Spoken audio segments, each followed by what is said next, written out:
Welcome to the Inheritors, the not at all dramatic title for this new series that I am bringing to you. My name is Eva Szalay and I'm contributing editor to the Full FX, standing in for Colin, asking the questions from the up and coming leaders in the foreign exchange industry. My victim today is Jason Fletcher, who works as a product and relationship management salesperson for FX Connect. And he's here to tell us a little bit more about that to get us going. Welcome to the show and thanks for coming on. Oh, thank you for having me. Can you start with a bit of an intro of, what you do and how you ended up in the world of foreign exchange? Yeah, sure. So now I'll start with what we do today. See, I work for an FX EMS platform, FX Connect. So we have the buy side, our asset managers facing off to the sell side over our platform, executing via a variety of execution methods. So our job in product sales is to provide day-to-day account management. And that can be really varied. It can go from setups to troubleshooting to analysing workflows and looking for new sort of edges to the workflow that we can contribute to. And also everyone's favourite regulation as well. So it is really varied. It's the whole 360 because we also have a settlements platform as well called Trade Nexus. So yeah, it really is the whole 360. Talking of settlements, that was it interesting, the kind of switch to T+1? It was a bit flat, wasn't it? It was. Nothing much wrong. It was a big build-up in the months previous, and one of the things that we did was, as we're an MTF, our closing hours were 5 p.m. EST on a Friday. We extended that to 6 p.m. EST just for the manual sort of trading sessions, so no sort of streaming and that. And I don't know what we were really expecting, but obviously certainly more than what we saw. And I think speaking to the buy sides as well, it all went very smoothly. Whether that's everyone waiting to see and doesn't want to make the first step and just slowly edging into the new world of T+1. But no, it was it was very smooth. Yeah, it really was. And even the first US holiday we had as well, we thought maybe over the weekend and stuff like that, shorten the cycle there. But again, no, it was absolutely fine. It's crazy, isn't it? I was expecting to be writing lots of stories about, what went wrong and how costs have gone up and it's all just a disaster, and then it all just turns out it's all working fine. Yeah. I think CLS published an article as well, and it was all smooth. Yeah, crazy. Do you think that there are any other kind of issues coming up? You mentioned regulation, for example, that people are kind of looking at or worrying about at the moment, DORA maybe, and what your expectations are. Yeah, again, we've started having conversations around DORA. I don't know if anyone knows the full breadth of it yet and how it's going to impact their business and the platforms, etc. I think we're all learning as we go. I'll be honest about that, I really do. And that'll be very interesting over the next sort of 6 months as well. And we had, the EMEA refit as well with the publication of a UPI and RTN. Again, pretty smooth. It was more just working with the buy sides, ensuring, from the OMS they could consume the data we were sending them, etc. But no horror stories so far. So yeah. Fingers crossed. Fingers crossed. How much of the bandwidth do you think the buy side spends on sort of regulation versus other things like new products and new ways of doing things? Interesting. I could tell you from the platform side, and we don't unfortunately able to spend as much time on the product as we would wish with being a regulated MTF, regulation.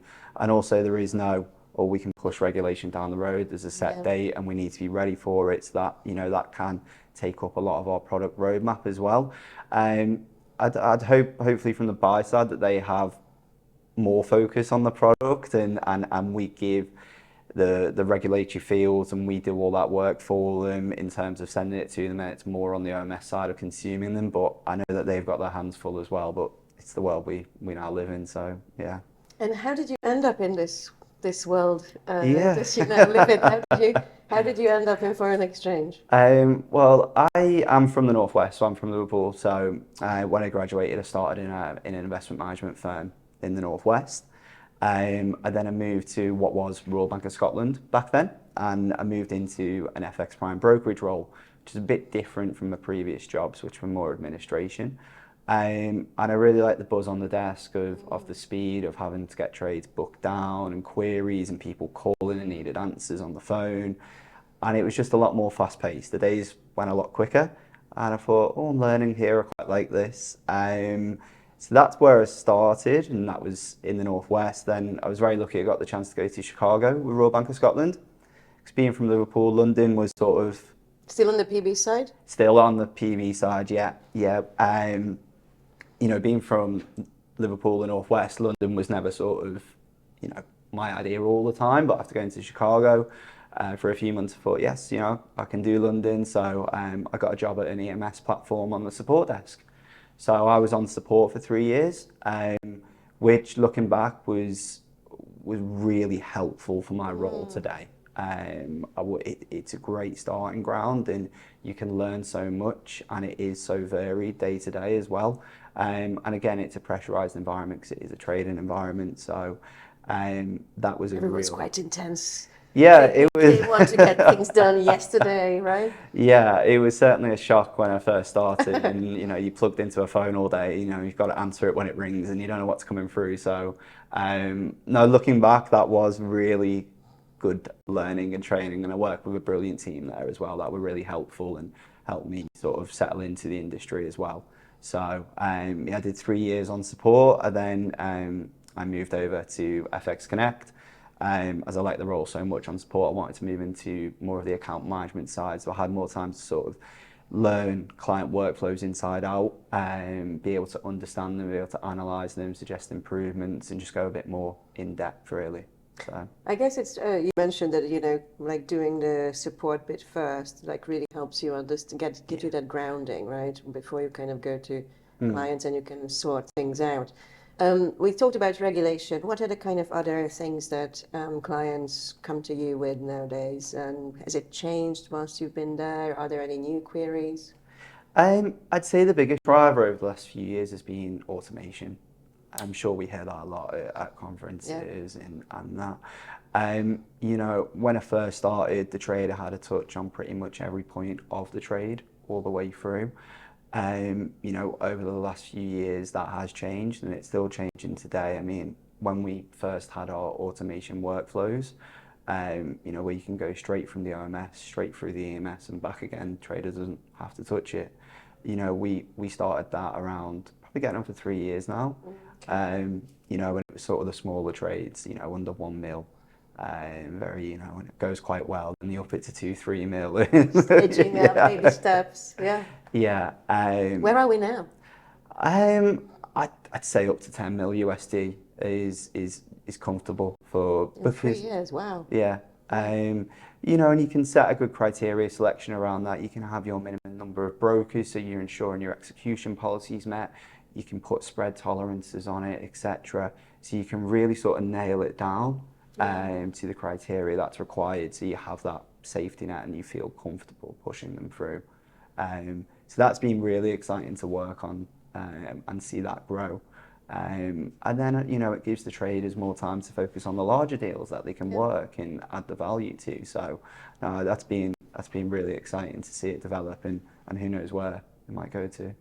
I was just thinking whilst you were sort of, you know, telling me about criteria setting and risk tolerances, it almost sounds like a smart contract, you know, this like big new idea that you can just like set, if this happens, you know, then that, and then you just leave it to work. Is it kind of like a smart contract? Yeah, because if it falls out of the criteria, then you can have different options of what happens to that trade, whether it returns back to the OMS, whether it routes down another option.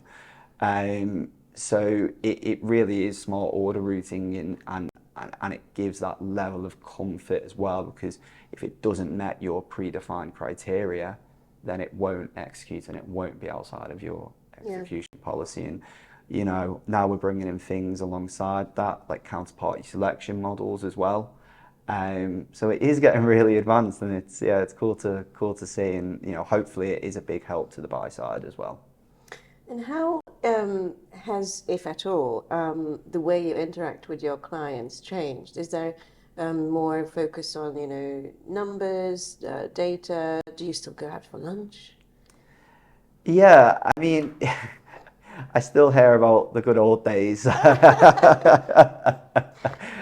quite a lot. I don't think it's as many lunches as it used to be, from what I heard from some of my colleagues. It's definitely more analytical, the meetings, absolutely. Everyone's looking for deliverables at the end of a meeting, as everyone's time is precious, especially on the buy side. I would say one of the good things as well with the likes of Zoom and Teams, being able to jump on, share screen quickly, get to the root of the problem and solve it, rather than for those short sort of queries, rather than having to do it over the phone or pop round to the office. So, it sounds quite basic, but Zoom and Teams have been amazing for that, and have really helped be able to troubleshoot issues and communicate in a better way as well. Yeah, and very few people pick up the phone nowadays. Yeah. For better or worse. And what are the sort of things that you think could improve or be done better? Not necessarily from an FX Connect perspective, but maybe, from a platform competition or from a product perspective. It could be anything. Yeah, so one of the things I'm quite passionate about, and I think can improve and is worked on being improved, is fixed integration. Um, Fixed integration is amazing. It's standardized. It's brilliant. We can take it out of the box and deliver it to each and every client. But I've recently joined in the last year the Fix organization. I'm working at developing sort of new Fix tags that are in demand. One of the projects being currently is standardized reject codes. Okay. Across the banks. If we can have standardized reject codes, then we can consume them, and then we can also deliver them in a value-added way to the buy side as well. So things like why this code came back, this means that it was rejected because it was taking too long, or it was, pre-hedged last week, whatever it might be. Yeah, down to the basics of the account wasn't mapped, so static data issues to, a timeout, yeah. So every reject would be in a bucket and have its own criteria, and that would then be delivered back to every platform, not just FX Connect. So it'd be for the whole industry as well. And then we can then deliver that to the buy side in a value-added way, that then they've got concise data that they can look at and go, oh, I think I've got an issue with my account static data, or so on and so forth. So I think that is something that we can really kick on with, and even further. There's a lot more sort of limit orders now, market on close orders. If we can have the fixed spec and that agreed with the order management systems, and we can consume all that data, at the end of the day, it's limiting risk on the buy and sell side, and also for us as a platform. So I think that is something that we can really improve as well. Yeah. And what's the how is it being done, like the reject codes, for example, now? Is it all manual, or is it like all like a PDF or something, Excel sheets? It's a free text code. So it's tag 58 if anyone's wondering. But it's free text. So every bank can send through a different reject message. Trying to collate that is impossible. So if we have a set criteria in groups, so group A, B, C, D, it'll be a lot easier to collate, and people will be able to analyze that and be able to see the underlying issues. At the moment, it's very difficult to. It sounds pretty inefficient. Yeah. Yeah. And how long does it take to get something like that done? It sounds like you have to get pretty much everyone involved. Yeah, and everyone is collaborative by sell-side platforms, the Fix Organize, the various groups are very collaborative, but everything takes time. And everyone's busy with regulation, with other things, right? Yeah, and everything needs to be agreed upon, and a lot of things that I believe that come across in the industry as well. There's not a right or wrong or a yes or no. A lot of it is open to interpretation. So it does take a lot of time to work through and come to, hopefully, what will be a good conclusion. And do you find that it's easier or harder or different to kind of have something new done nowadays? Do you have to have a kind of a very solid business case? You know, it's not just like, oh, this has been nice to kind of think about doing, put some resources to. Is it really you have to have a very good business case nowadays? Yeah, I would say so. And again, I think that comes down to resources and cost. Yeah. You know, we do have, I think every company does, has limited resource. So whatever we do put on the roadmap and build out needs to be well and truly vetted. We also like to show it to clients through the various stages, gather feedback, tweak the enhancement we're making or the new product we're making, and ensure that when it does go out to the market that it will be, you know, well used and everyone is happy with it. Yes, none of that, the good old days of lunches when people could just sort of think of a product, you know, announce it, launch it, and then, oops, no one's using it. Yeah, wouldn't go down too well now. No, I don't think it would. So what about your plans, your future plans? Are you kind of, you know, obviously you've got the fixed project that you sound very interested in and keen on. Is that something that you see yourself doing in the next 10 years? Is the future foreign exchange for you? I would definitely like to carry on increasing my technical ability through the fixed organisation, and I think it's very important, especially working for a platform. These days, you know, we need to be able to know the technical side as well. If a client calls you or you're in a meeting, we need to know the workflow inside out and be able to help and advise and suggest improvements. So I'd certainly like to carry on increasing my level there. In terms of future steps, I would love to hopefully lead a team one day. I would like to start that at some point, and hopefully all the help I've had throughout my career and the great people that have sort of tutored me, I'd like to give that back as well. And I think it's something I'd really enjoy as well. So they'd be next steps, but I think there's still a lot that we can improve on the platform and in the general industry that I'm sure will keep everyone busy. Fantastic. And you're planning on staying on the product side. It sounds like more on the, you know, the team that you would like to lead, it would be kind of product focused team. Yeah, definitely on the product sales team. Yeah. You know, and new business as well, we do focus on. So we do have a very varied role, and yeah, I would like to stay on that side. Fantastic. And in terms of like, you know, if I gave you a crystal ball, Yeah. what do you think will be the kind of new and exciting things in the world of foreign exchange in the coming years? And how will that be relevant to you know, your area? Yeah. I would say interoperability has already started. I think it's only going to grow. You know, I look at myself, the amount of systems I log into every day. If I'm a buy-side trader and I'm cross-asset and I'm logging into an FX platform, a fixed income platform, an equities platform, Credit. yeah, my in-house systems, my management, you know, and none of those systems talk to each other. So you've got to go into each one and do your tasking there. And which way interoperability will go, I'm not totally sure. But I do think it will expand to at least single sign-on. And whether you can have all these best-in-class applications housed in one container with one login, and they all talk to each other.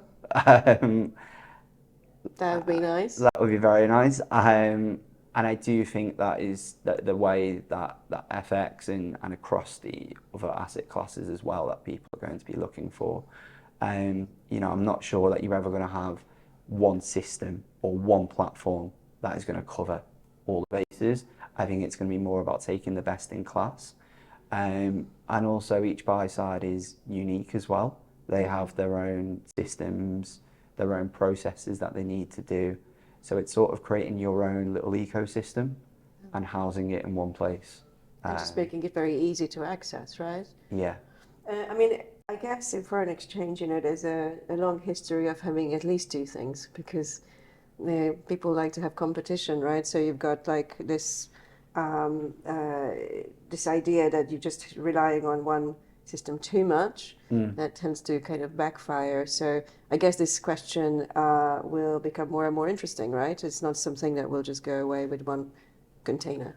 Yeah, no, absolutely. And BCPs are becoming more of a requirement, and the audit controls and compliance controls. You know, I think we see in last week's World events there's The small outage, yeah? yeah. Did that affect you guys at all? Or? We were luckily fine. No, we were fine, but it does show, you know, we work in a technology space as well. Yeah.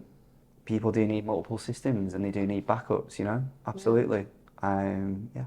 Cybersecurity, I guess, is becoming pretty important as well, right? Yeah. These like non-stop hacks and outages and whatnot. Brilliant, thank you.